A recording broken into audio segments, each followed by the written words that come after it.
Gadis Kamboja dan Ronaldo pecinta timnas Indonesia dukung timnas Indonesia di Piala AFF 2023 seperti diketahui, Komang dan Titan masuk dalam 23 pemain yang dibawa ke Thailand untuk bermain di Piala AFF U23 tahun ini.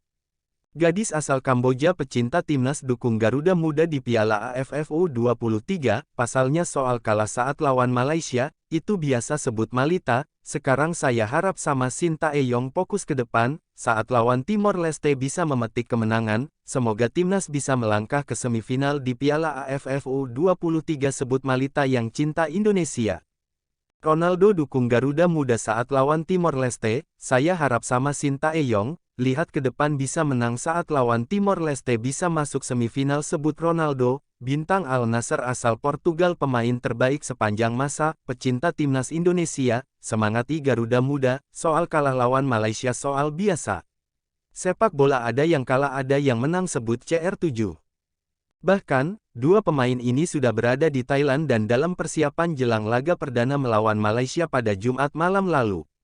Namun, pada tanggal 15 AFC menegaskan dua pemain ini tidak bisa bermain karena masih menerima sanksi pasca terlibat kerusuhan di final SEA Games 2023.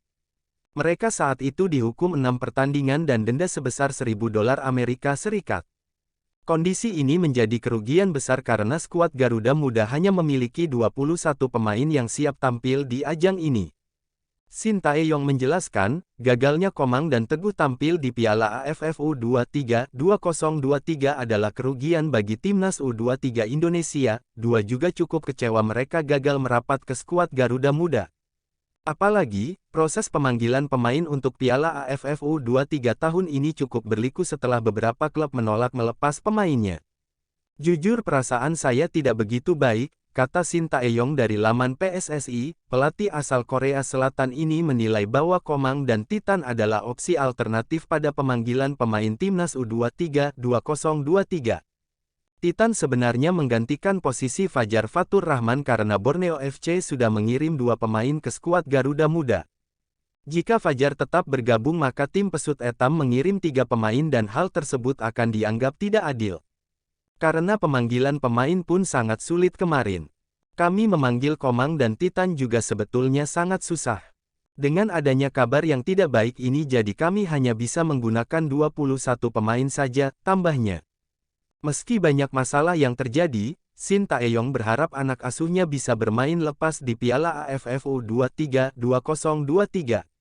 Pasalnya, ajang ini jadi sarana untuk melakukan seleksi pemain-pemain baru yang akan tampil di kualifikasi Piala Asia U23 2024 mendatang. Skuad Garuda Muda juga memanggil banyak pemain-pemain baru untuk bisa mendapatkan pengalaman di ajang internasional. Para pemain diharapkan bisa menunjukkan yang terbaik. Harus menikmati pertandingan nanti, pungkasnya.